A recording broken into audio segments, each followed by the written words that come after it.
Hey friends, welcome to another Excel tutorial video.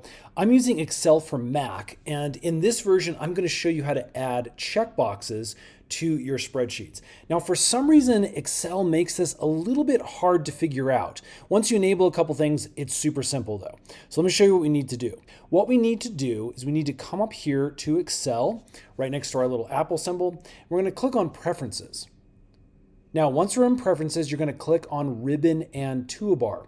And this brings up all of your default options that come up in this toolbar. Now, there are a ton of options here, friends, but we're going to scroll down to the bottom because we want Developer. I'm going to click on this, make sure that green arrow shows up, click Save.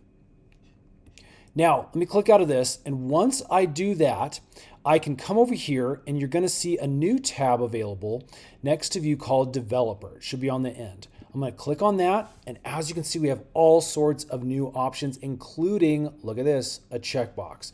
Now that we have this enabled, what I can do is I can click on it, and then we're going to come over here, and basically you're going to click where you want the checkbox to show up. In this case, I'll do this. As you can see now, it is something that we can actually move around. This, again, is something that is really interesting, kind of native to Excel. But we're going to make it right here, shows up next to, again, our last column. So it's not really something that you select a cell for. It literally is an additional tool that you can drop.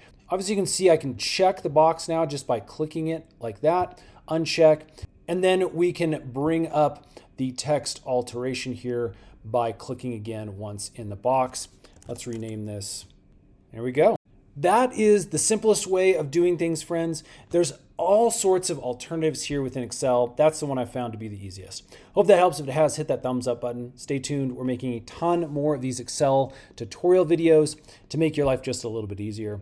We'll see you again on the next one.